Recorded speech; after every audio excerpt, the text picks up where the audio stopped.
This is Dan. You're watching the Salty Sea, and this is my first time doing a meta video since the Meta Watch way back when last spring. So I'm very excited. People are exploring their options, figuring out what's good. You see a lot of very wild concepts out there that I'm really happy about. So let's get into it. It's traditional in these videos that I start with win rates, so I'm going to do that here, even though I think it's a little bit too early to really do it.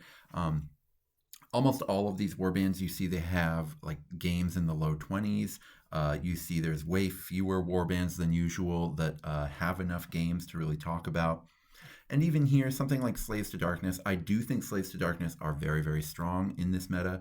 I do think that, Marauders are potentially the best chaff left in the game after all of the really cheap, efficient chaff was nerfed. Now, for people who don't know, every video is someone's first video. For a long time, about 18 months, Warcry was sort of dominated by a few very cheap units that were very, very good. So Kharadron Overlords, Arcanauts, Demons of Nurgle, Plague Bearers, things like that, Skeletons from Soulblight Gravelords, those were kind of dominating the game for a while, and they were all nerfed, and so some of the better little fighters left are in Slaves to Darkness with Marauders, and so it's kind of no wonder they've been doing very well. It's also true that Varen Guards are still very good, were not nerfed when all of the other big things around their size were nerfed, and Vexmore also just synergizes really well with that faction. So lots of reasons why S2D are doing pretty well, but 13, 5, and 2 is not nearly as impressive as, say, 26, 10, and 4 would be, for example. And so I really want that to shake out quite a bit more before I would really get panicky or anything like that. Same with things like, for example, Skaven. Skaven was pretty solid before and just wasn't nerfed because, they weren't in an unacceptable zone. Everyone who wasn't touched in the MetaWatch update essentially got a buff because there were more nerfs than buffs in that update. And so Skaven, I think, are in a great place. And they're one of the few factions where we're seeing people actually just play what was decent before a lot of the time. And those people are doing very well because they're playing a tuned warband into sometimes a field of somewhat untuned warbands. Demons of Slaanesh are getting a resurgence in popularity just because purely Vexmore is exciting people, and that's pretty cool. I don't think they're the most powerful home for Vexmore, but they are a home that gets to do some cool stuff with Vexmore because Vexmore can actually be your general, which frees you up and actually gives you a lot of extra points to play with, which is kind of cool. And so it doesn't matter that some of their cheaper fighters are a little bit underpowered because they get a lot more flexibility with probably the most powerful piece in Chaos. Monster Killers are a lot like Skaven, where they were really good before. They didn't get nerfed at all. They're a great place to be. They're the perfect faction if you're confused about what to play. Just roll out Monster Killers, right? If you're not sure what's good in this edition, Monster Killers are just very reliable, and so you can absolutely play them and do well. Again, 13, 8, and 1 is not as impressive as, say, 26, 16, and 2 would be, right? 22 games is not very many. This only just happened, but it's still pretty promising. Ossiarch Bone Reapers, they actually did get nerfed, but then they got the new Ossifector, which is a hero that gives a huge number of bonus attacks to a friendly Morghast. And, there's a lot of untuned lists out there. Right now, when you kind of read through the Ossiarch Bone Reaper's rules, because of the nerf to Mortec, it's kind of like begging you to just play the Ossifector combo list, and the Ossifector combo list happens to be pretty decent, and so some people have tried it and they've done decently well, and that's a good promising lead. I don't know if it'll shake out to be like a top meta thing, but it is just like a thing you can do that is going to be decent. It's going to reward you a little bit, which is nice. Thunderstrike did take a nerf, but this is still very early. Everyone knows Stormcast does tend to whoop up on untuned lists pretty well. I would expect that Thunderstrike win rate to lower a little bit, but Stormcast is never going to be like way down in the 30s in win rate because, it's just hard to get through all that armor sometimes. Also, looking at Vulcan Flameseekers and Soulblight Gravelords, those are really the most popular factions by quite a bit. And it is really interesting, this this set of win rates can't tell us that much really percentage wise. Like the win rate itself isn't that important yet, because there's not that many games except for these two. But what it does tell us is, what's really popular. Like even though Soulblight and Vulcan are not necessarily crushing it in win rate, Soulblight are, I think, struggling with, the nerfs that came to them.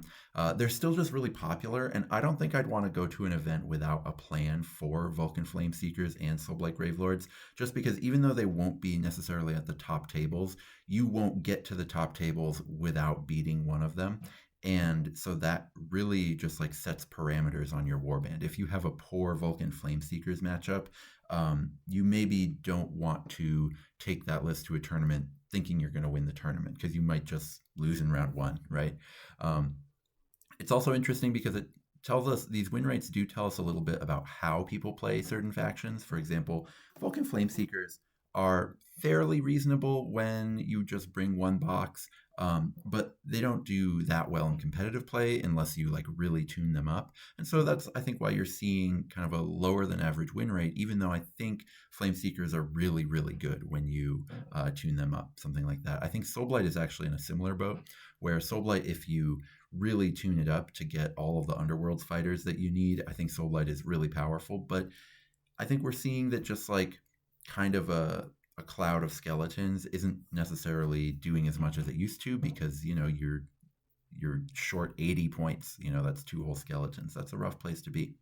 Seraphon and Sylvaneth are really interesting. Sylvaneth has always had a lower win rate because you can play so many bad fighters in it if you want to, which is totally fine, right? It's also even pretty hard to play even when you do play a tuned Sylvaneth list. Knowing which ways to use the really good abilities on your cheap fighters is a tough puzzle to figure out. Seraphon, I think, is very powerful, but there's a lot of issues with Seraphon where all of the new stuff is good but hard to use perfectly. And so I think people are just like throwing as much of the new stuff into their warbands as they can, and it's not really like fitting together very well. And so that's why you're seeing a lot of folks lose with them. But there are builds that are doing well, so I'll showcase them a little bit later. So I wanted to talk about like my big takeaways watching tournaments. I've also played in 2 events since the MetaWatch article. Warcry is still the same game that it's always been in 2.0. We're still playing under the same rules, all of that. So the same things matter. It's just that the tools have changed. So things like bodies are still useful, right? There's a reason that Slaves to Darkness are doing so well. It's because Marauders are so good. Killing power is still really scary. Anytime you can just reach out and smush your opponent, that's a really good thing to do. Anytime you can just win in a fight compared to people who are the same points cost as you, that's really good. I mean, Vexmore is being really powerful for a reason. Shooting is still unfair, right? There's a reason why Monster-Killers are still dominant, is because they're just so good at shooting. And so these 3 things are just always going to be really powerful. You don't really want to go to a competitive tournament that you want to win. I mean, if you just want to have a good time, it's fine. But if you really want to win a competitive tournament, you really need to have one of these 3 things in your list. Otherwise, you're probably not going to win that tournament. And so, that's okay, right? I mean, this is a game about battling each other. The game has to be about something. But just note that, these are essentially the 3 things that were dominating before the nerfs, and now, what achieves these goals is different, but the goals are still essentially the same. You want to have bodies, you want to kill stuff, and you want to reach out and slap stuff that's far away from you, essentially. The game mechanics are still the same too, right? It's still, if you can just have 400 points of your warband made up of really efficient fighters, and then spend a lot of time just like making sure you have access to at least one broken ability, making sure that you have, some things that cover for the weaknesses of the fighters you've already got, things like that, you're going to be in a good situation. Some things have changed, like for example, since the beginning of the game, they've really only nerfed 2 broken abilities in Resurrections and Kharadron Overlord's Fight for Profit ability. But they've nerfed a whole bunch of very efficient fighters. First, they nerfed all the monsters, then they nerfed all of the cheap, hyper efficient people, and they nerfed a lot of the big, scary titans, right?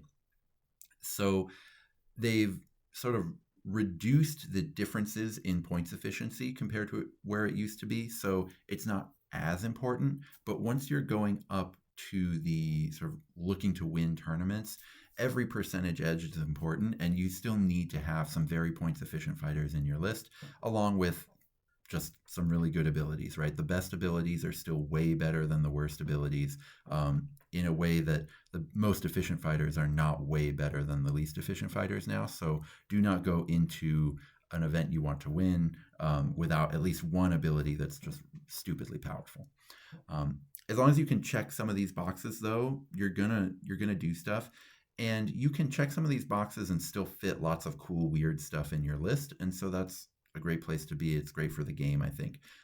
Just generally, I think that everything is compressed a lot more, but just don't don't allow the fact that things have changed and things are more compressed and not as stratified. Don't allow that to bamboozle you into taking warbands that don't really do anything, because that can happen. I definitely see some warbands, when I'm looking through lists, putting them in my stats. I definitely see some warbands that don't really do much, and so try to avoid that. But as long as you've got some of these things, bodies, killing power, and shooting, you can still do some weird, cool stuff and have a really powerful list. So that brings me to one of my main theories about what's really going on underneath the metagame, which is that, with exceptions, your ally choices matter a little bit more than your faction choices do. And what I mean by this, there's a few reasons for this. One is that Underworld's warbands at this point are often just strictly better than AOS or Warcry fighters, to the point where there's just no point taking anything other than Underworlds. And so, if we're going to track factions, because Underworlds can be just mixed and matched between factions so easily, it might be more worthwhile to track the Underworlds warbands instead of regular factions. The other is that there are certain game breaking fighters, not just in Underworlds, but in the Compendium or some bespoke fighters, that just on their own just kind of recontextualize your whole warband. And in Warcry 2.1, this would be after monsters were nerfed, but before the most recent meta watch. It was a long time. It was about 15 months. At that time, sort of the best troops in the game were really what was defining the metagame. But now, the best troops in the game have essentially been nerfed pretty significantly in a lot of those cases. And so a lot of the things that are the best fighters in the game are now heroes and leaders. And so now your faction, because heroes and leaders can be allied wherever you want, your faction often just becomes what's the best home for X, where X is the ally you're taking. And so I think that that's a significant thing to think about. There are a few complications here. One is there's way more fighters than factions. There's too many factions, but there's way more fighters than factions. So getting enough games to actually sort of analyze anything is a lot harder. Another one is things like Varangard and Slann presented a bit of a dilemma to me, where I'm actually no longer convinced by how I started recording everything before. Basically, I was first just considering allies. So, for example, the Varangard, I figured the Varangard's excellence will be contained in the Slaves to Darkness win rate. And, almost all of those wins are from Varangard-led Slaves to Darkness warbands, right? But that means that my sort of database right now for Varangard just includes it as an ally, where it's currently 6-2, which is very promising, but certainly not enough games to get in here. And so I kind of wonder whether it should be just recording all of the leaders, but then that creates more of a dilemma. Like, do I start to record any unit that gets spammed? Like, say, if the player spent 400 or more points on a specific unit, what does that tell me, right?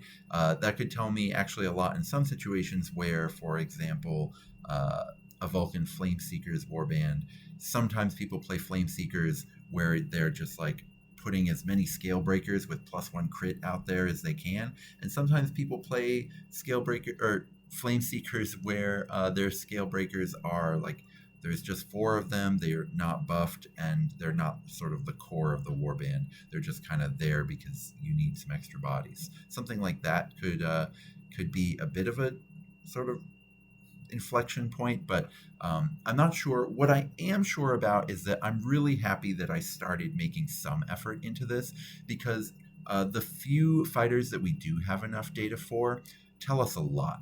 First, the Thricefold Discord is the Underworld warband that includes Vexmore. Now, these results are not only Vexmore. There was actually a woman in Spain, Paula, who went 3-0 with Vashtis as her ally, and that is also included here. But generally, the Thricefold Discord is just doing very, very, very well. 70% win rate. Now, I do expect that to go down a little bit as more warbands in more other archetypes start to get kind of fleshed out and sort of more tuned. I think people were quick to kind of figure out what you're supposed to do with Vexmore. So these Vexmore lists are very, very tuned, whereas I think a lot of the other lists out there are not. So I don't think Vexmore will maintain a 70% win rate, but I don't think that win rate's going to fall much. Like, I don't even think it would fall into the 50s. I think it's going to still remain at least in the low 60s, because that piece is very, very powerful. It's really interesting to see Calthea Zandire and the Errant Quester here having slightly losing win rates. Not panic inducing by any means, right? 43 and 46% is not terrible, but slightly negative win rates because I think they're kind of put into order as just like, hey, actions are good, right? But actions don't always really do anything. So I think you need to be careful about, when a bonus action is meaningful and when it isn't. Because I think that Calthea Zandire and Quester Soulsworn allies have kind of gotten a reputation as sort of these kind of catch-all allies that I don't think they are. I do think they're very powerful. In fact, I have a Errant Quester list that I've been kind of tinkering on and off with myself that I think is actually really good. I have a few Errant Quester combos that I'm really happy with, but it's not. Neither of these fighters are just like one size fit all solutions, and that's the same with the Starblood Stalkers, where a lot of people take it because there's a couple good chaff fighters in there, or they take it because Kixitaka can give +1 movement, but +1 movement, +1 toughness is honestly not that impactful. Kixitaka for 135 points is not a particularly efficient fighter, so you really have to be careful about when you put him in there. 43% again is not a terrible win rate because there are really solid things about the Starblood Stalkers. Again, I think Otapodal and Zepik are just amazing, but again, this is not necessarily a one-size-fit-all solution. Wielder of the Blade is interesting because I do think it's sort of being considered as an auto-include by a lot of death players right now. I don't think it should be considered an auto-include. I don't think it's quite good enough to be that, but it is probably the best fighter in death, I would say. So I know those two statements sound like they're clashing with each other, but I do think it is the best fighter in death. It's just not so crazy that it should be in every list. I think it's interesting also the FOMO Crusher. 13, 8, and 2 is not that crazy. This is still not a ton of numbers, but I do think it's, even though it was nerfed, I think we're seeing it now instead of just being in every chaos list. That's Vexmore's job now. We're mostly just seeing the FOMO Crusher in lists that actually want a FOMO Crusher, and it's doing pretty well in those lists. I mean, 10 points, like, it's currently costed where it always should have been costed, and it's still a very good fighter with very specific applications and things it does well that are very, very usable and that you can have success with. So all that said, let's get into the tier list. And with the caveat that it is too early for a real tier list if we're being honest with ourselves, right? Well, first of all, let's start in S tier actually, because what's cool about S tier is that there is not an S tier. I really do think that even the very, very strong things that are out there are not head and shoulders above the rest of the game the way they were before the meta watch, which I think is really great. I think games are, you know, at events, I think your games will feel a lot closer than they sometimes used to, based on some of the some of the gross stuff that used to be out there. Unless you're like, man, I take that back because a lot of people at events are just like Soulblight players bringing random skeletons everywhere, and they were playing really close games at top tables because so many people playing Soulblight were doing really, really well. Now it's a lot harder, but for most people playing non-Soulblight factions, I think you're just going to find that your games in general are a lot closer than they used to be, which is probably a good thing. Um, so A tier has very strong stuff that we both it both exists and we know about it. I would say like a large amount of people in the community know what is going on with these factions and what is so powerful about them, and I will explain that in a moment. The two B tiers are kind of a step down where it can be kind of complicated. Like in B plus tier, I would say these factions have all of the tools to be just as powerful as those six at the top, but it's either not solved or we're not seeing people play it or it's just not very popular, stuff like that. Now, it is kind of complicated where, like Hunters of Huanchi, we've seen it proven before the Meta Watch, but since the Meta Watch, no one's actually played Hunters of Huanchi at a tournament. We know how good they are. We know how good Huanchi's Claw spam can be, but nobody's playing it, so that's kind of a complicated situation because it only got buffs in the Meta Watch, so it's clearly just as good as it ever was. B minus, these are all really great warbands, but something's off where I don't think that these will ever be like meta defining factions, even though I do think they'll often be tournament winning factions. I think there's a lot of factions here, for example, like Fire Slayers, Quester Soulsworn, Gorger Mawpack, that couldn't quite break through because they were really weak to some of the things that were going on in the metagame before that have been majorly nerfed, which gives them kind of a new lease on life. And then there's also factions here like, say, Iron Jaws or Order of Azir that are very powerful, but are just so hard to play. Gloomspite Gitz is in this too. They're just so hard to play that I don't think they'll ever be considered one of the top warbands in the game, just because we're never going to see people just like, winning tournament after tournament after tournament, like one tournament every month with these types of factions, just because they're way too hard to play. So there's kind of a mix in between there. Finally, C tier is Warcry's Platonic Ideal. These are all factions that really do a thing. You're going to feel like you're playing Warcry. It's going to be a great time, but let's be honest with ourselves. Most of the people who pick these factions up are going to lose a lot more games than they win. That's not a bad thing. These are still awesome factions that really do play the game in a really fun way. I just think that they're currently just kind of in a fun tier. They would need... I don't think that they need huge buffs, for example, because I think they're playing really cool right now, but I just don't think that they are going, like, they're not playing the competitive game, and that's okay. Not every faction can be playing the competitive game. D tier are where I put the factions that I don't really think are playing Warcry. Some of them I think you can make play Warcry if you like spam only Underworlds fighters, something like that. But I don't really know how much that should really count. So for example, like Idnet Deepkin and Demons of Zinch are both in that boat where you can make a passable warband with them if you're on like all Underworlds, but even then it's not particularly competitive, so I don't know really what that's supposed to mean. All right. So I want to talk about this A tier because I think that there's a lot of people who, see a lot of Vexmore results maybe and are a little panicked about that, or maybe aren't fully aware of some of the undercurrents that are going on kind of in certain tournaments and in certain testing areas. So basically, um, there's kind of two things that are happening at the very top here, and that is heavy shooting and Vexmore. Um, and this is not really a solid state, right? There's things in this B plus group that I think can join this group that can maybe surpass it, but I'm just not sure what those are yet. I'll talk a little bit more about that later. But right now, I just want to talk about what the two archetypes are. The first is Vexmore plus any sort of fast, scary hammer. So a Varengard is probably the best example of this, but a Slangor Slakehorn is also a pretty reasonable example.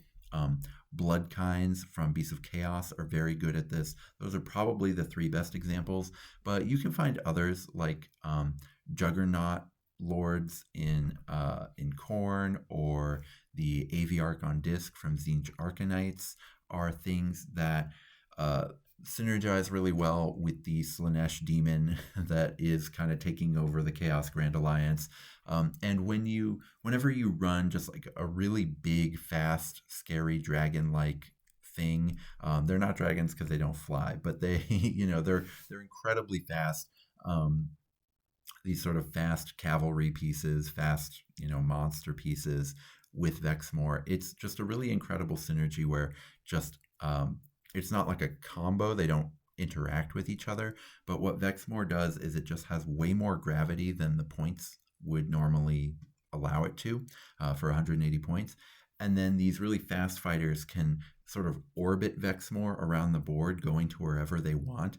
And for example, a Varengard will never sort of make up its points in terms of what it kills, but it doesn't need to because Vexmore is being so points efficient. And instead, Varengard can go kill the things that score not points in terms of how many points your fighters cost, but points in terms of how much points you're going to score in the mission. And that's obviously how you win in Warcry, as you get the most points.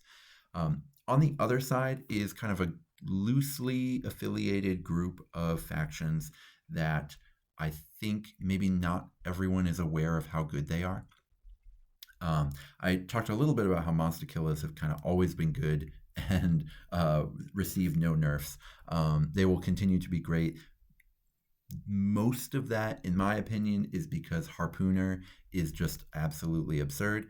That double can let this 115 point model just one shot kill other 115 point models from other factions, which is just a wild points exchange. So the fact that it can do that at range is just kind of absurd and just ridiculously powerful, and just allows monster killers to, I think, just that win rate is going to continue. That 60% win rate existed before the meta watch. It's going to exist after. Monster killers are going to be a defining part of the game for a long time, and it's because there's such a powerful shooting warband. And they're joined by two other really powerful shooting warbands. I said the piece about Hunters of Huanchi, how no one's playing them right now, but we know how good they are. We've seen it executed by a number of different players. I think Wildercorps are even scarier with that. Wildercorps have two different builds. You buy a box and it doesn't really get you into either build, but if you focus on the dogs, you have a really sweet, really fun warband that's probably more in the B tier area, but is you can legitimately bring it to a tournament and win that tournament with it. It's legitimately very good. But if you don't go with the doggy build and you go with the crossbow build, these guys are ridiculous. They are just machine gunning you off the board. You get to bring a Slan Starmaster into Hunters of Huanchi or into Wildercorps, and it will just machine gun opponents off the board, and they get that stupid reaction that lets them get a free retreat, which is completely busted. So they get to kind of keep shooting no matter what you do to them, and until you kill them, right? And one of the only ways to kill them given that reaction is to either one shot them with something like a Varengard or a Slakehorn, which is why Vexmore, these sort of Vexengard lists are so good, or you unfortunately have to shoot them back, which you're probably not as good at as they are. So we're not really in a shooting meta right now. We're not seeing a ton of people play Wildercorpse. We're not seeing a ton of people play Hunters of Wanchi. We're seeing a reasonable amount of play for Monster Killers, and they are performing as well as expected, but it's still not a ton of it, and we're not seeing a ton of kind of Monster Killer specialists returning to Monster Killers trying to win tournaments with them. We should be in more of a shooting meta in terms of how good shooting is. I've seen it tested, I've seen it executed. These shooting warbands are the real deal. They are more powerful than anything else in the game other than Vexmore right now. But not very many people play them. Maybe that will continue to just be the case because a lot of people don't think shooting's very fun, in which case they'll just kind of be this absent boogeyman at the top of the meta. Chimeras are really good. I haven't talked about chimeras in a meta video for a really long time because nobody plays them. People have essentially policed chimeras out of their games. That might be what's kind of happening with shooting warbands. I'm not sure. I don't think they should be in that chimera status right now, but that might be why people aren't really playing them very much. So I wanted to give a couple examples of what these look like. The first is going to be Mike Sansom on this kind of 420 Star Blazing archetype that I just talked about, but he's got a Slant Star Master, 2 Trailhounds, 3 Trailblazers with twin crossbows, a Source Guard Alpha, and a Wildercorpse Warden with the Trailhound. You can kind of do the dog combo here, although you're not nearly as good at it as the all doggy build would be. But what the Trailhounds are really doing, standing next to the Slant Star Master, one, they stop the opponent from being able to rush it down turn 1 because they can just be in the way. And 2, one of the ways you lose when you play these all shooting gunline lists is you just stand there the whole game shooting, and your opponent goes and completes all the mission objectives while you're trying to shoot them off the board, and then you don't succeed in shooting them off the board until like the end of round 3 and maybe even early round 4, and at that point they've scored so many points, they've just buried you in points, you can't do anything. So the Trailhounds are there to run around the board. I know they can't pick up treasure, but they can kind of get in the way, they can tie things down, they can go stand on objectives, they can just be fast. There's tons of uses for those little dogs, and so those are important to have. And then you have this dagger that's just blazing away. The Slant Star Master is just blazing away, and that Source Guard Alpha is there to just be one. You can teleport it with the Slan. I don't think that's super necessary if you're looking to sort of net list a little bit. I really don't think you need a Source Guard Alpha in Slant Star Master lists. I do think it's really good here though because Wildercorpse doesn't really have access to any other sort of holding combat piece, and I do think you need to respect the fact that Warcry is a combat game. You do have to fight melee a little bit to win, and so having that guard alpha to just be able to at least like stand on a point and go toe to toe with something. It won't fight the strongest things in the game very well, but it will just fight and it'll hold its own, and it'll be as good as most other 175 point models that are out there, especially with its like triple tearing bite. So it's just a solid combat piece to include while you're just trying to gun down your opponent. I think it also has 2-inch reach, which is really nice because it can attack onto something and let you still be shooting it. I think if you're going to go with a gunline warband or just a lot of shooting in general, it's really nice to have all of your combat pieces be 2-inch range. Now, Varen Vex, Vexing Guard. Tell me in the comments what you think this archetype should be called. But this is kind of a classic version of it. I wanted to put it in one of the Beasts of Chaos examples because I think a lot of people seem to know about the Slaves to Darkness ways to do it and the Slaanesh Sybarites ways to do it. Those seem to be the 2 most popular factions. Beasts of Chaos seem to be in 3rd, but they're still really good with it. So a Varen Guard, Vexmore, and then Krister chose to have a Great Bray Shaman as the holding leader. You don't even have to have a Varen Guard in there. You can just replace it with a Bloodkine, and then you don't need the Great Bray Shaman, which lets you put in, just like some other utility hero, something like that. There's a lot of ways you can go with this, but basically you just need a big fast thing that also does a ton of damage, and a bunch of Gores because Gores are just very good chaff, and then Vexmore, and it just kind of comes together. It doesn't seem like much because there's not like crazy ability combos here, but they complement each other very very well in terms of how they control the board, and that's just an incredibly powerful place to be. Let's get on to the B tier. Because I think there's a lot of really interesting stuff here. There's so much innovation to talk about, like that's possible, not that's been done. And the reason it hasn't been done is because we do have some small community problems in Warcry. You know, we're getting large enough to where there is a tournament somewhere in the world every weekend, which is awesome. It's so cool. But that's still pretty small, right? Like in AOS, there's like 3 or 4 tournaments around the world every weekend. In 40K, there's like 7 or 8 tournaments around the world every weekend, right? Those are very different scale compared to kind of what's happening in Warcry. And so we just aren't seeing people able to investigate every warband concept equally. One thing that happens if there's a much bigger community is like people start to like stake claims as the blank player in their local meta, and they're like, you know, that kind of stuff happens, and so you see people start to kind of specialize like that. That tends not to happen here in Warcry, so you don't necessarily have people like working really hard on every single faction. Warcry also allows a lot greater faction switching than you see in Big Hammer, so that means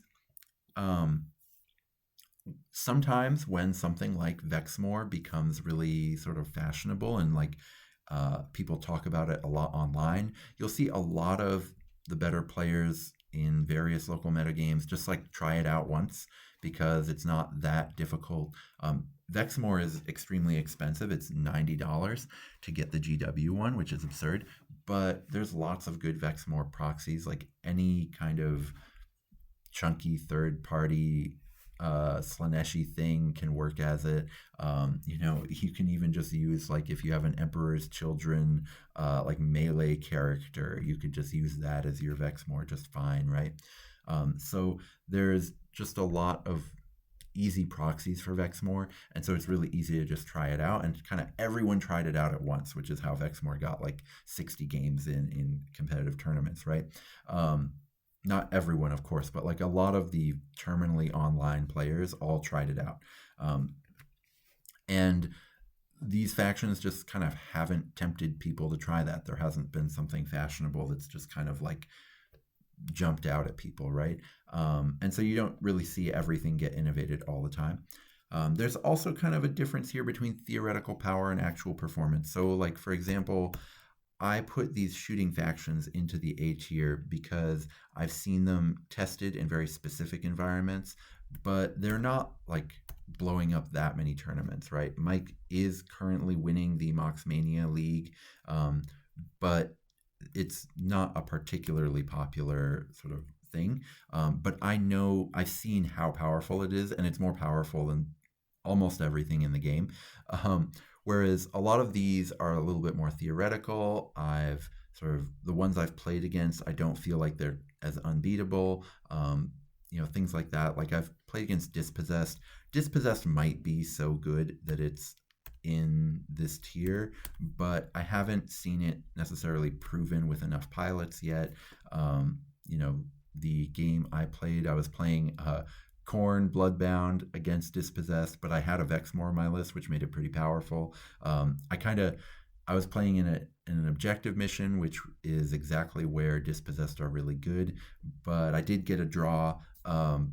But I also got really lucky to get the draw, so it's like very inconclusive, right? And I just haven't seen it enough times. Other than that, there's kind of things like people aren't really playing a lot of Cities of Sigmar, but before the Meta Watch happened, they were, you know, the build that everybody likes to play is sort of a horde army that loses to other horde armies, but all those horde armies that beat it all got mega nerfed. So like it's all its natural predators are gone. In theory, Cities of Sigmar should be like busted right now. It should be, you know, one of the most powerful, if not the most powerful warband in the game. But we're just not seeing people really try it, which is fine, right? No one has to. But because of that, I don't really feel comfortable putting it in those higher tiers, even though I think it has the potential to be there. So that's why a lot of those B plus things are in there. The same as with Horns of Hashut, right? Horns of Hashut, the list is barely different than it was before you got nerfed because it was only a 5-point nerf on one fighter. But a lot of the warbands it was really good against, those horde warbands, are not in the meta anymore. So the question is, even if horns are just as good in a vacuum or almost as good in a vacuum as they used to be, is the meta still friendly for Horns of Hashut to be great? Is a real question here. So this kind of also makes me want to talk about how to read tournament results, because some of these factions have like one or two really good results in tournaments. And so there's also a question of like, how do you weigh that, right? So I just want to do a tournament results PSA for everyone. I think I've done this in a video before, but this was a long time ago.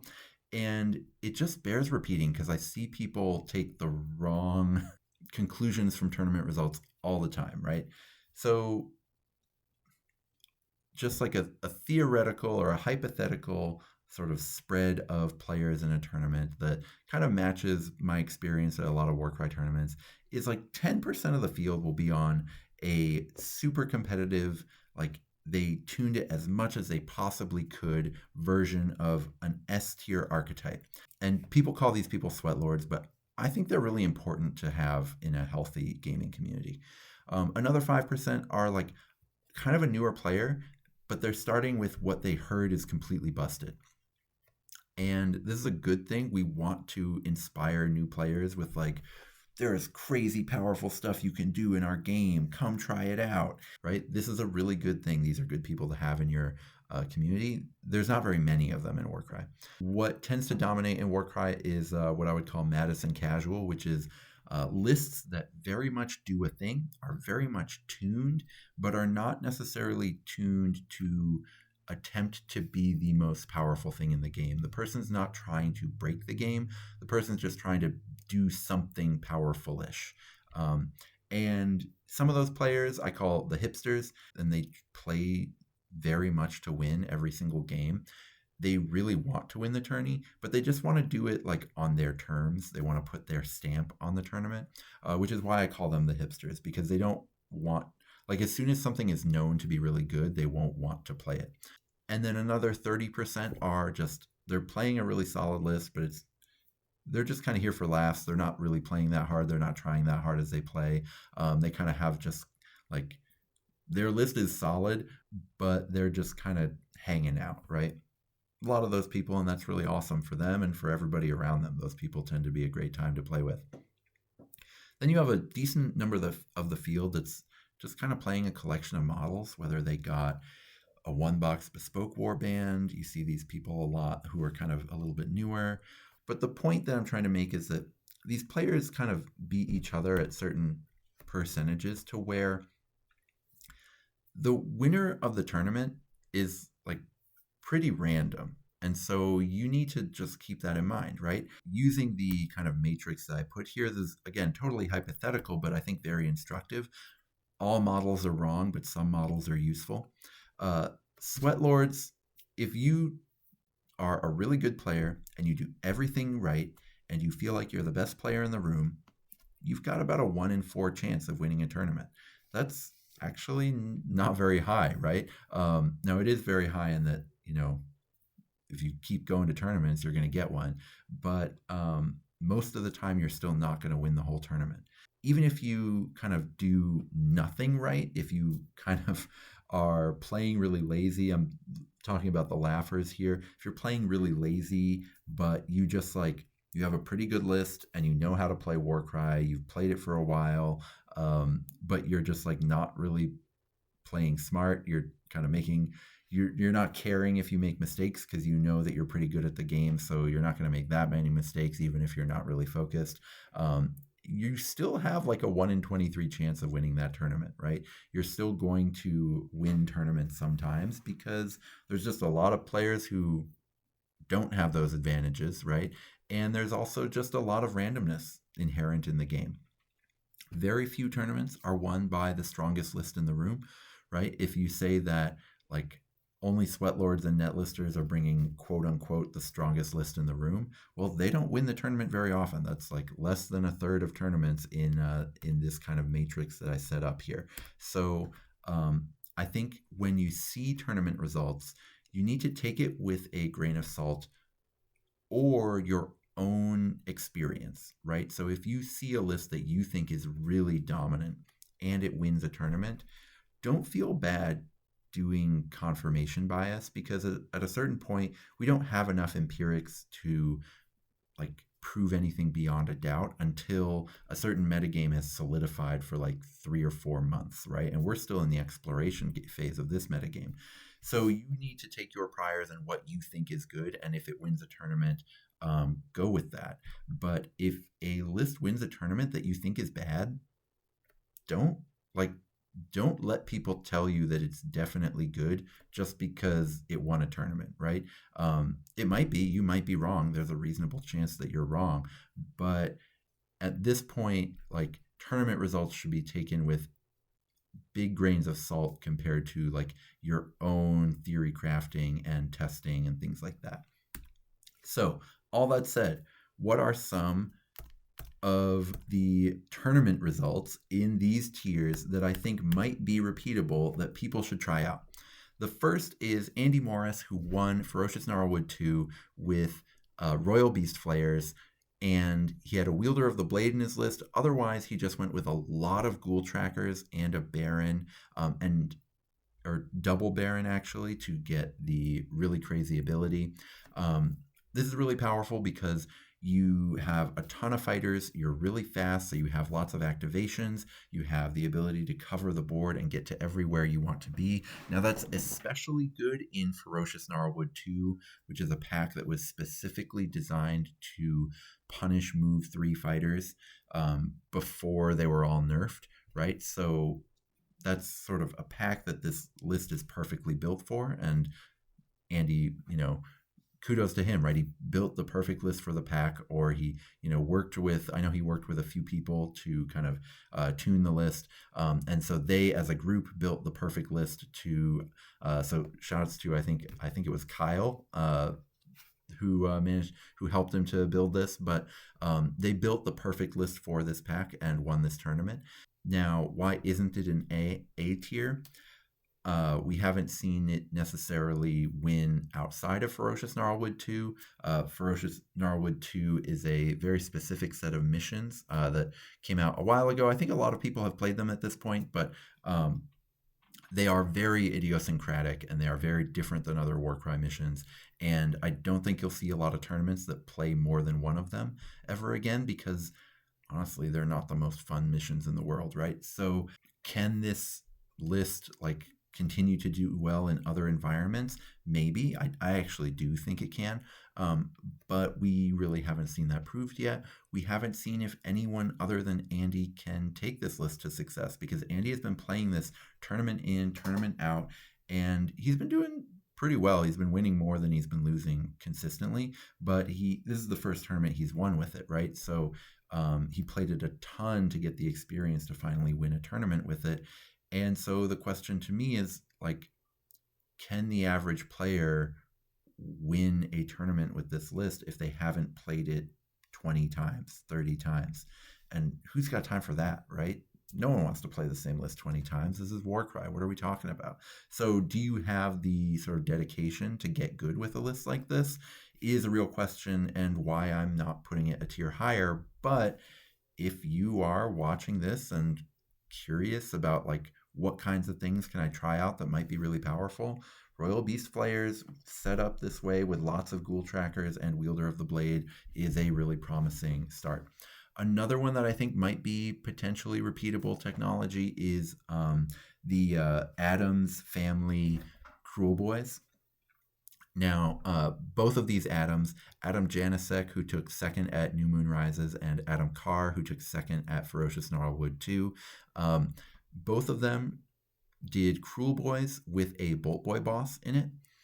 And there's a number of things that are pretty cool that a Bolt Boy boss does for you. One, it gives you the ability to shoot things that Destruction doesn't normally have access to. The only other real options are Thunderfists and Hrothgorn. And Hrothgorn Mantrapper is an Underworld's boss who costs 300 something points and is very powerful, but basically your entire list revolves around him, and you can't really afford a ton of other stuff in the list. Whereas a Bolt Boy boss is not quite as all in on the idea of shooting. If all of their fighters that you want to kill are all of a sudden tied up, you're not that heartbroken about it with the Bolt Boy boss. Whereas if it happens to Hrothgorn, that's like a third of your list that basically does nothing that round. The other cool thing about this Bolt Boy boss is that both Adams spent a ton of points on terrifying combat pieces. Adam J got the Gut Lord with +1 attack, which is just an absolute monster. And he went funny with it. He took Herc de Howla and put it in the same deployment group. Herc de Howla, for people who don't know, is a Cruel Boys Gut Ripper who is kind of an abomination because he came from Underworld and he is just a strictly better Gut Ripper. He has the exact same stats as a Gut Ripper with the Choppa, but he just has an additional ability that regular Gut Rippers don't have, which is that he gets to, for a triple, give +1 attack in a bubble around him. This is essentially the same as like a Dark Oath War Queen, but it's incredibly good with a Gut Lord because that's, strength 6, 5, 10 damage. So Gut Lords are absurd. So if you do get Herc, using his ability, and then you get the Gut Lord going onslaught, you get +2 attacks with the Gut Lord. You've already got +1, so now you've built your own Chimera, which is very, very powerful. Adam Carr went with not all his eggs in the one Gut Lord basket, but with a Brute Boss and a Clawback, so still spending almost 500 points on terrifying combat pieces. The Clawback with +1 strength is an absolute monster. The Brute Boss with Boss Choppa is this really cool piece where you can it can be a wizard or it can be a fighter depending on what it's spending its dice on, which is really cool. It is a very dice hungry piece, but that's okay.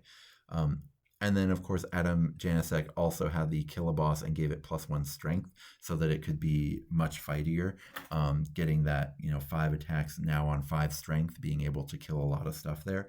And then they both had Shank because Shank is essentially a must include in Cruel Boys. These lists are different, like they're completely different, but they're completely the same if you kind of look at what's going on and how they set about trying to win a game. And they both did very, very well with them, right? So why isn't this an A tier? The answer is I don't know. I guess I need to see more than 2 people try it, but I don't know if I do need to see more than, it's very, very powerful. Maybe it's just the fact that they didn't win the tournaments. I don't know why I didn't put Cruel Boys in A tier for this. Part of it, I think, is that a lot of people are playing other sorts of Cruel Boys stuff that isn't doing quite as well. But this is a real solid lead of, the Addams Family Cruel Boys list and what it can do. And, I hope that other people try it. I hope that other people try a Bolt Boy boss and then just a couple terrifying combat pieces in Cruel Boys with then a couple of the techie weird stuff, right? That's what's so good about Cruel Boys, whether you go with Herc and Shank the way Adam Janicek did, or whether you go with Torka and Shank and Pakrot the way Adam Carr, who is also War Games on Toast. I can't believe it took me this long to mention that he's also War Games on Toast.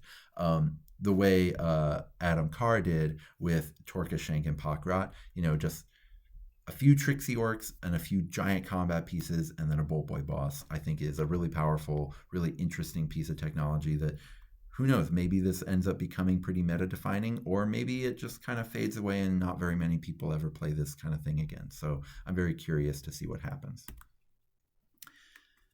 So that was all pretty technical, pretty deep in the weeds of the metagame. And I want to do something that's going to be a little bit more generally applicable to the average player. And I want to kind of describe to people what their actual experience would be in a faction in some kind of visual here. So I've made a grid where the top and bottom are basically the floor of a warband. So kind of how easy it is to realize the power of a warband, what the warband feels like if you just have like 2,500 points in your carrying case and you just take 1,000 points out for any old game each time, and you just like have fun with that 1,000 points. Just like not tuning your list ahead of time, just like bringing some guys and seeing how it goes. And then the kind of left to right is what happens when you completely tune it. How much power can you get out of it? How much extra power can you get out of it beyond what you would do just taking models out of your case, right? And I think this can give some kind of interesting things to talk about with certain groups of fighters, right? So, for example, bone splitters are just really solid and reasonable and playable when you just take a random group of bone splitters that add up to 1,000 points. But the problem is a really tuned up version of bone splitters is basically that exact same power level, which is a tough place to be, right? You also have things like Gorger Mawpack or Quester Soulsworn that like are really cool in their design. They're created to manage to be outnumbered. You can kind of just bring one box of them and get a lot going, but it's going to be really hard to sort of win against tuned warbands even when you've tuned these up, because there's just like so many powerful things you can do in the game that these factions don't have access to because everything is so darn expensive, right? So this kind of corner is this kind of high floor but low ceiling corner is kind of an interesting set of models. If you go low ceiling, also a low floor, congratulations, you found the D tier of the game. That is just the reality. But there's other really interesting stuff here too that I wanted to categorize factions in. So I think these top four are the perfect starter forces that anyone getting into Warcry I think should consider starting with. So the first is Monstakillas. Like I said before, Monstakillas was really good before, is always going to be good. Almost every fighter in Monstakillas is respectable. So when you just pull out one box of Monstakillas, it's just like pretty reasonable. It does a lot of stuff as long as you have a harpoon and a beast knob, which you have to bring anyway. You're going to have a warband that does stuff. And then you can kind of tune up Monstakillas and get them to do tons of different stuff. A fully tuned Monstakillas list can be completely different from each other. I have a ton of fun just like playing silly laughing games with Quad Monkey, for example, with Monstakillas. And as long as there's not a bunch of treasures on the board, Quad Monkey is actually like really terrifying to play against, which I find really funny because the monkeys are just so funny to me. Cruel Boys is kind of like that too, where just gut rippas are really hard to kill. So as long as you've got some gut rippas in a list with some cool guys, like it doesn't matter if you're perfectly tuned like the Addams Family Cruel Boys are. Your Cruel Boys with just like some gut rippas and some guys who are cool is going to be reasonable. And then once you kind of tune it up and you really think about like the balance of power projection versus combat pieces that you want to include versus tech pieces in your Cruel Boys lists, that's when you start to like really squeeze an incredible amount of power from the faction. So all four of these factions, COS and Ogres, I think are in the same boat where they're just great introductory factions. They're easy to learn how to play with, but it's not about whether they're hard to master. It's about how much they reward you for mastering them, where I think all four of them just give you incredible rewards for putting in the time and effort to master what's going on in the faction. Even though they still give you a really solid playable experience when you haven't mastered them, which is perfect. That's like the perfect starter force. And I think more people should be playing these four factions just in general. I think they're perfect for everyone, both in casual play and competitive play. Anyone who's watching this video probably plays both types of Warcry, or maybe plays casual but is thinking about maybe one day playing competitive, and these four factions would be perfect for you. Now I want to talk about this kind of what I call the innovator belt.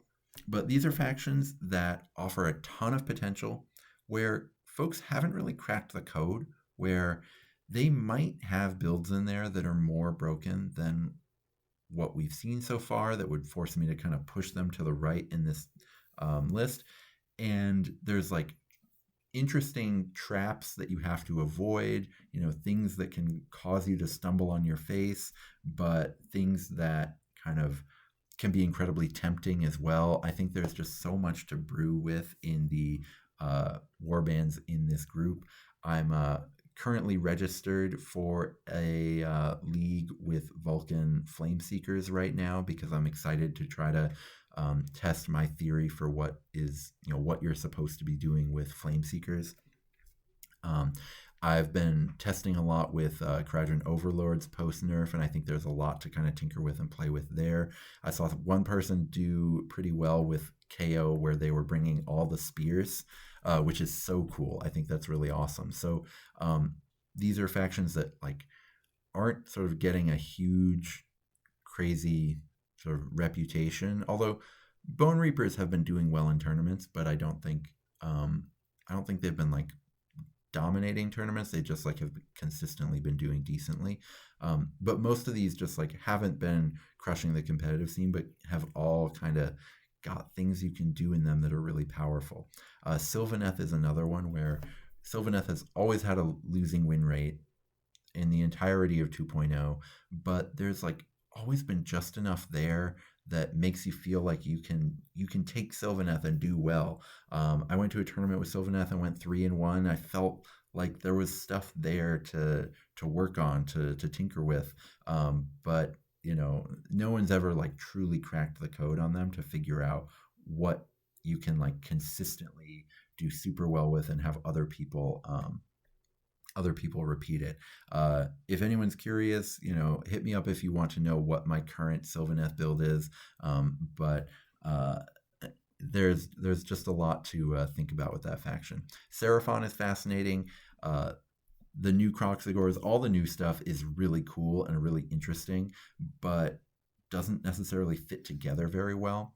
So the person who can figure out how to fit it together is going to, I think, kind of define something that ends up being pretty powerful, but we really don't know what that is. And so a lot of people have been losing with Seraphon trying to figure out how it's all supposed to puzzle together. And I'll show someone in a little bit who I think maybe has the right sort of track for people to follow, even if maybe that's not the final version, but we'll see. Finally, I want to talk about this Live Dangerously tier. This is a perfect tier for people who want to kind of explore a whole bunch, but kind of be riding on a knife's edge while they do it. And I do think that win rate is going to be really deceptive this season because of this tier. Last season, in the I'm going to call it the dwarf meta, but the chaff meta, where there was just like a lot of move 3 cheap stuff that was dominating. All that stuff, it was like in those factions, whether it was Demons of Nurgle or whether it was KO or whether it was Soulblight or whatever it was really obvious what you were supposed to do with those factions. You were supposed to play a whole bunch of the really cheap broken guys, right? And so it was like really easy to figure out how to play them. Now, a lot of the most powerful factions in the game, I really think are difficult to figure out how you're supposed to play them. Dispossessed, yes, they have a really oppressive ability on objectives, but figuring out how to turn that into a warband that can win in other types of missions too is a really difficult formula to try to figure out. Figuring out exactly what you're supposed to do with the dispossessed reaction takes some kind of tinkering, I think. A lot of these are like that. Lumineth, figuring out exactly what you're supposed to do with Stone Guard, which are extremely powerful right now, is really difficult. That's one of the factions that I've been tinkering with myself, that I think I've got an incredibly powerful list. I just don't think it can necessarily beat the Gunline and Vex Varengard lists that are out there, but I do think it can beat literally everything else, and I'm really excited about it. It's just like I can't figure out that last piece of the puzzle, right? And these are warbands that can be extremely punishing if you kind of fall into certain traps, right? Lumineth has like Blade Lords, which seem so cool but are actually so bad, or like Iron Jaws is so hard to play, or Hunters of Huanchi is just so punishing if you aren't willing to do all of the converting that has to be done. Skaven has so many bad fighters in it. We do see Skaven's win rate being pretty good because luckily the issue with Skaven has been the same for ages. So people have figured out not to play the terrible fighters. But if you're new to the game and you pick up Skaven, you won't know right away how terrible some of the fighters in Skaven are, and you might end up making yourself a really bad list. So this is the Live Dangerously tier. This is a tier full of warbands that I would recommend to anyone who wants to like sort of have to put a lot of thought in to feel like they've kind of rewarded themselves for figuring out the exact right way to play a faction. And I think you can do a lot of winning with these factions, but I think that it'll be really difficult. Maybe Tzeentch Arcanites shouldn't quite be this far over. Maybe they should be a little closer to the center, but who cares? So after all that, I do want to just return to some of these losing meta pieces, like what I said about Seraphon, or in the earlier section about some of the allies, right? Calthea Zandire is an incredibly powerful piece that is losing more than it's winning, and Seraphon is, I think, an incredibly powerful faction that is losing a lot. And I want to talk back, circle all the way back to kind of the very beginning of the video, where numbers matter, killing power matters, power projection matters, and abilities matter, right? And so Zach Laundrie is 4-0 so far in a league in Madison with Calthea Zandire, a couple Saurus Warriors, a Croxagore, a Skink Priest, and just a bunch of Skinks. The ones, though, interestingly, the ones with the shield to give them the extra toughness. Something that Zach is doing here that most Seraphon players are not doing is actually have numbers. Numbers still haven't gone out of style, and they're especially good with Seraphon because that reaction has such incredible synergy with Tearing Bite. You really want to be able to have your Saurus Warriors in combat protecting themselves and then putting damage out, as opposed to you don't want them activating first, putting damage out, and then if they don't kill the thing, they just die because they don't get to protect themselves with their reaction. And so having some extra fighters in your warband, some extra activations to play with, just increases your odds of being able to do that, which is really powerful. It's also just nice to have activations just in general for, grabbing onto things, for putting your Croxagore into the correct position, things like that. Then Chonky Boys, usually nobody needs to hear this, but you do want to have at least one thing that puts out an incredible amount of power all at once. And Seraphon does that very well, and Zach's got a Croxagore in here that I'm almost 100% certain he is blessing with +1 attack because there's 30 points left in the list. And so that is an incredible combat piece that is going to center the board really, really well. And because he's got kind of the extra support here with the Skinks running around and Zandire able to give it bonus actions, it's going to just be a lot more effective than it would be if it was just kind of standing alone. Finally, he's got sort of multiple busted triples here with both Tearing Bite, which is incredibly powerful. That's the Seraphon sort of burst damage ability. And then also Calthea Zandire's Coordinated Strike, which is a ability to give free actions to things, where here you can sometimes get it on the Croxagore, but you really want to be in a situation where if you get a 5 or a 6, you've got 3 models around you, so that you just get to do it on all of the fighters. And that means that Calthea is actually pretty comfortable in a swarm list, even though you're not necessarily getting the most out of the most points moved possible, right? Because you're at least maximizing the number of activations you do with it. And so she's really good here. I really like this list. I think that people who really want to make Seraphon work should maybe lean a little bit more towards this. You still get to play one of the crazy new things in this Croxigore here, or you could have like one of the new Agrodons in the Croxigore's place. I think that would be a little bit less powerful, but it would still be really good. But you just need to kind of respect the fundamentals of the game. And I think a lot of these kind of really powerful meta pieces are being sort of plunked into warbands that don't necessarily respect the fundamentals of the game. So this is, I think, a really good example for how to win with some of these really powerful fighters that are losing a lot more than they're winning at the moment. One thing, and I'm going to close out with this, I almost hesitated, well, I did hesitate. I almost decided not to put this in the video just because I'm not 100% sure what the conclusion should be, but I wrote down how many fighters everybody was playing in every tournament, just for funsies, right? And one thing I noticed, way fewer people play swarms than used to before. And that makes sense because a lot of the cheapest fighters in the game were nerfed. But it is kind of interesting how 11 fighter warbands have done pretty well.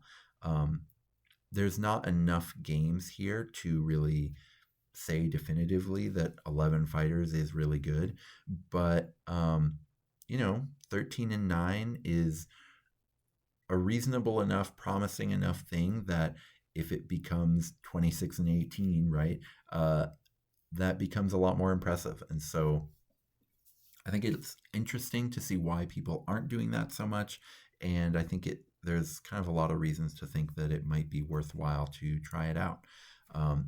But most people, and this is why I wonder, are swarms dead? Most people are choosing to play 8 fighters. That's kind of becoming the kind of default that a lot of people are going to, which is an interesting thing because 8 fighters seems to be doing perfectly well. So, it's not like people are wrong to be doing that, which I think is really interesting. There's also some interesting numbers around 5 and 6 fighters. I think 5 is doing okay because it's essentially a proxy for Black Talons and Gorgers, which are 2 factions that are designed to be outnumbered, that know how to play while outnumbered. All of their abilities are based on the assumption that they will be outnumbered.